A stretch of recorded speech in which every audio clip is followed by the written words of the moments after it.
Hola chicos, me da mucho gusto saludarles.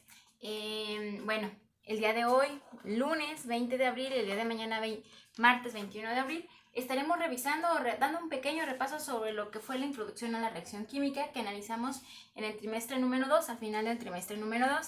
Les envié material que revisando pues me parece un material muy rescatable y muy fácil de entender. Un manual el cual les dije, bueno, si pueden imprimirlo. Yo lo imprimí porque en realidad me agradó. Si no, pues vamos a estar trabajando en la libreta. Se los mandé de manera electrónica, únicamente las actividades y algunas otras que, bueno, utilizaremos de su libro de texto, ¿ok? Bueno, como les comentaba, bueno, ustedes saben que la finalidad y el objetivo de la química es estudiar la composición de la materia. La materia, como bien sabemos, pues está formada inicialmente por átomos. Cuando los átomos se agrupan, átomos iguales, se agrupan, forman elementos. Cuando un elemento se une a otro elemento, forma un compuesto. Cuando los compuestos se encuentran en un mismo lugar, puede ser una mezcla, ¿ok? Bueno, sin embargo, pues la materia también sufre cambios. Existen cambios físicos o cambios químicos. Un cambio físico es aquel en donde los materiales no sufren un cambio, es decir, por ejemplo, la estructura de los materiales permanece igual, es decir, en el caso del agua, el agua ustedes saben que está formado por dos elementos de hidrógeno por un elemento de oxígeno. Esta agua formada por, bueno, su fórmula química es H2O, cambia en sus diferentes estados de agregación. El sólido se transforma en un líquido y el líquido se transforma en un gas. Y lo único que se movieron fue, o lo que cambió en ellos es de manera física, nosotros la percibimos de manera distinta y la separación entre estos átomos pues también es diferente. En un sólido, recordamos, están unidas, están muy cercanas, muy pegaditas. En un líquido están más dispersas y en un gas están totalmente dispersas. Pero solamente se cambia la forma en que la percibimos. En un cambio químico no, en un cambio químico existe algo más profundo, es decir, sustancias dejan de ser de la naturaleza de la cual se generaron, es decir, los reactivos se unen y se rompen enlaces químicos para generar nuevas sustancias. Eso es lo que es un cambio químico, ya lo habíamos analizado en el trimestre número 2, lo recordamos un poquito. Como les hablaba en este momento de enlaces químicos, el enlace químico en este manual al cual les hago mención se encuentra entre la página 106 a la 120. Ahí, si tienes alguna duda del tema de enlace químico que no se haya analizado en clase, tú puedes consultar este manual y checar enlace iónico, enlace covalente polar, no polar o enlace metálico. Sabemos que un enlace químico lo que hace es cumplir con la función de estabilizar a los elementos. Por ejemplo, tú recuerdas que en tu tabla periódica el último grupo, el grupo llamado gases nobles o gases inertes, se encontraba en esta parte. Esos elementos poseían 8 electrones en su última capa. Si recuerdas también, el átomo en su núcleo tenía protones y neutrones y en sus órbitas tenía electrones. Estos elementos tienen en su último orbital 8 electrones, a diferencia de los demás elementos de la tabla periódica.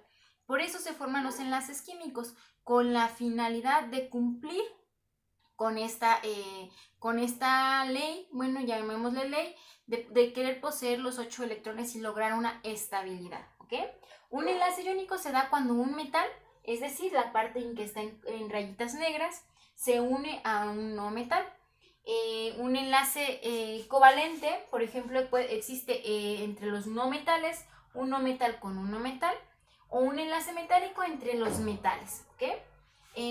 Cuando hablábamos un poquito del enlace iónico, el enlace iónico se da entre un metal y un no metal y se generan iones. Recordemos nuestras clases del primer trimestre. Un ion era un desequilibrio que existía entre el núcleo y las órbitas, es decir, el número atómico que refleja la cantidad de protones y de electrones cuando el átomo está en estado neutro es distinto. Por ejemplo, el sodio, que posee 11, el número atómico de 11, es decir, existen 11 protones en el núcleo y 11 electrones en las órbitas.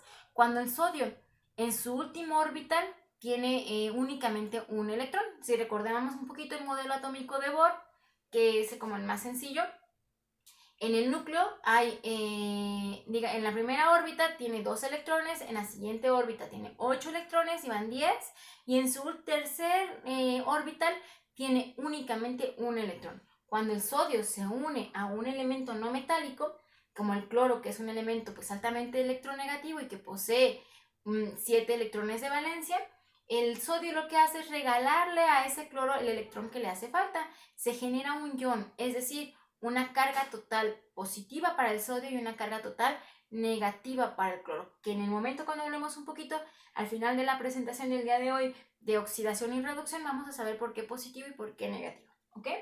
Bueno, el enlace covalente, como les comentaba, el enlace covalente puede ser un enlace covalente polar o no polar. Para esto voy a hablar un poquito de la electronegatividad, que dijimos que era una propiedad periódica de las más importantes para evaluar el tipo de enlace químico, que también se encuentra en las páginas, entre las páginas 106 y las 120, se encuentra la tabla de electronegatividades, donde se definen los enlaces por la diferencia de electronegatividades. Por ejemplo, un enlace iónico tiene una diferencia igual o mayor a 1.8. El enlace covalente, por ejemplo, el polar es una diferencia que va desde el 0.1 al 1.7 y el no polar la diferencia de electronegatividades debe de ser igual a 0. Esto quiere decir un elemento se combina con otro elemento que tiene la misma electronegatividad, la misma fuerza de atraer los electrones del otro elemento. ¿Okay? El enlace metálico, yo les decía, únicamente es como una nube electrónica que existe entre los metales. Es un enlace que, los compuestos formados a través de este enlace, pues son compuestos que fácilmente conducen electricidad debido a esta nube electrónica y ocurre entre metal más metal, ¿ok? Bueno, si tienes alguna duda de enlaces químicos, vete a tu manual y consúltalo. Te lo facilité en el caso de manera electrónica y ahí puedes revisar algunos temas que si tienes alguna duda para que entiendas todo lo que vamos a empezar a hablar en el trimestre número 3. Ok, bueno, el cambio químico se expresa en una reacción química. Una reacción química que vamos a empezar a analizar en la página 124, que es lo que empezamos a hacer el día de hoy, o que les envío un poquito de trabajo sobre eso. La reacción química es entonces una forma de expresar un cambio químico.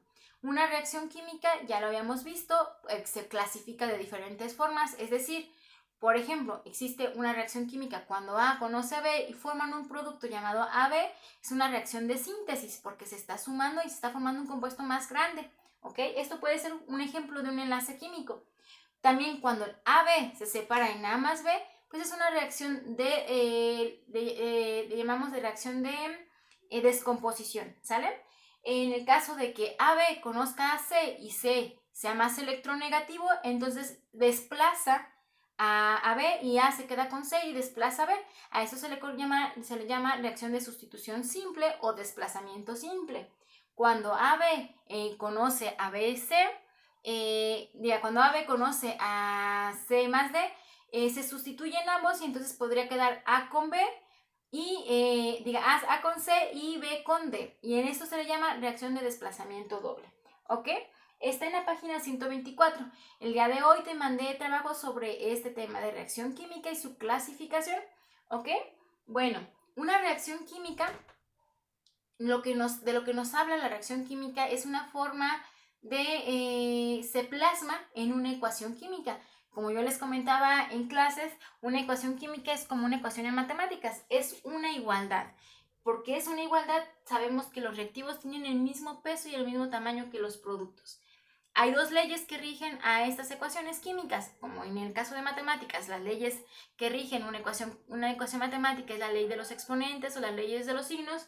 En química, la ley de la conservación de la materia en la energía, propuesta por Lavoisier, es una de las que rigen la forma en que se enlazan los elementos, y la ley de las proporciones definidas de Proust, que en el caso, por ejemplo, que hablábamos del agua, 2 elementos de hidrógeno por un elemento de oxígeno, ¿sale? En el caso de los reactivos que están en rojito, tienen que pesar lo mismo que los productos. A esto le llamamos balanceo de ecuaciones. El balanceo de ecuaciones que alcanzamos a ver en clase es el balanceo por tanteo, que vamos a analizar y vamos a hacer ejercicios de repaso el día de mañana martes para entregar hasta el día jueves. El balanceo por tanteo, pues ya sabes que primero se balancean los metales, analizas en la reacción química quiénes están, si están presentes metales, primero balanceas a los metales, posteriormente balanceas a los no metales, al final dejas al hidrógeno y al oxígeno. ¿ok? Si compruebas de manera numérica que los átomos de los reactivos son igual que los átomos de los productos, que nada más existió una ruptura de enlaces y generación de nuevas sustancias, puedes de manera con más cálculos confirmar esta información. Puedes obtener la masa molecular de reactivos y masa molecular de productos y checar que los gramos sobre mol sean iguales en reactivos que de productos, ¿ok? Bueno, el tema que vamos a empezar a abordar el día miércoles es el balanceo reducción-oxidación. Como hace un momento dijimos, el enlace iónico, todo tiene que ver con enlace iónico, con ganar, perder electrones de valencia, que son los que están en juego. Recuerda que es la última capa, la capa de valencia. Recordemos que reducción significa ganar electrones, es decir, los elementos no metálicos que están en puntitos rojos, que son los elementos que tienen mayor fuerza de arrancar los electrones de valencia, es decir, mayor electronegatividad, son elementos que se tienden a reducir, es decir, ganar electrones. En el caso de los elementos metálicos, son elementos que poseen baja cantidad de electrones de valencia y los hace que se oxiden, ¿ok? Pierden electrones. Oxidar es perder electrones y reducir es ganar electrones. Cuando hablábamos de iones, chicos, ¿se acuerdan que decíamos, por ejemplo, el litio? El litio tiene un número atómico de 3. El número atómico, recuerda que se representa con la letra Z y me dice la cantidad de protones que existen en el núcleo del litio igual a la cantidad de electrones que están en los orbitales, cuando el átomo está neutro, es decir, sin formar enlace químico. Si tú ves, el litio tiene un electrón de valencia su capa de valencia, la capa más alejada del núcleo, la que está más expuesta, la que puede interactuar con otros elementos.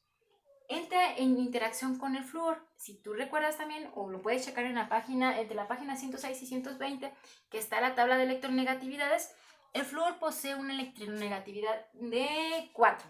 Y esto hace que sea un elemento altamente electronegativo y que tenga mucha facilidad de robar los electrones de valencia. El litio, el flúor jala el electrón de valencia de litio para él completar sus 8 electrones y entonces el litio queda con 3 protones en el núcleo y 2 electrones en las órbitas. Esto hace que el litio posea una carga positiva. Se oxide al perder los electrones. Recuerda, positivo es oxidar, es perder electrones. Y en cambio el flúor recibió ese electrón de más. Ahora en su núcleo el flúor ya no tiene, en el núcleo existen 9 electrones y en las órbitas ya no hay 9, ahora ya hay 10 electrones, lo que hace que el flúor entonces posea una carga negativa. Le llamábamos anión y en el caso del positivo le llamábamos catión. Les voy a poner aquí para que no haya dudas. El catión es el de carga positiva y el anión es el de carga negativa. Entonces el flúor gana ese electrón y hace entonces que tenga una carga negativa porque hay un electrón de más. Recuerda que el protón es carga positiva, el electrón es carga negativa y el neutrón es carga neutra, ¿sale? Que solamente me ayuda a definir la masa de los elementos. Entonces el flúor gana ese electrón y hace entonces que ese electrón sea una carga negativa de más y posea una carga negativa y se llame anión. En el caso de este proceso se le llama reducción, ¿ok? El día de mañana por la tarde les estaré subiendo una clase sobre los números de oxidación. Ya habíamos hablado un poquito cuando vimos enlace químico sobre quién se oxida y quién se reduce. Para que quede claro la forma en que se determinan los números de oxidación y entremos ahora sí al balanceo de reducción-oxidación, que no es más complejo. Sin embargo, aquí sí hay que establecer el movimiento y de dónde hacia dónde fue el electrón en el camino de la reacción química. Bueno, chicos, pues les agradezco su tiempo y les agradezco mucho la entrega en tiempo y forma de todos sus trabajos que me han estado enviando. Estaré tratando de responderles a todos de manera pues muy rápida. Por lo menos en el mismo día de su entrega les estaré yo enviando una calificación. Recuerden ser puntuales. El contenido que les hice mucho énfasis en el trabajo número 2 es muy importante. Les invitaba en un tercer mensaje que les envié también el día de hoy, al día de mañana checar en la conferencia que está propuesta para las 12 del día, de 12 a 12:55, que habla sobre los alimentos y la acidez, cómo pueden provocar una acidez estomacal. la clasificación de las reacciones, también las podemos clasificar como reacciones reducción-oxidación, son reacciones redox, y reacciones ácido-base. Las reacciones ácido-base son un punto que vamos a empezar a tratar cuando finalicemos el balanceo de la ecuación por redox, y ahí va a entrar este tema de los alimentos ácidos y la acidez estomacal que provocan los alimentos ácidos, por lo cual pues los invito para que empiecen a revisar este tema. La invitación no es obligatoria. Si tienes tiempo y tus trabajos te dan tiempo para hacerlos, adelante, ¿ok? Bueno, me despido y les agradezco mucho su tiempo nuevamente. Si tienes tiempo, analiza el manual que les envié, que creo que es una muy buena forma de repasar. Y bueno, vamos a estar abiertos a aprender de manera distinta. Los quiero y los extraño mucho. Hasta luego.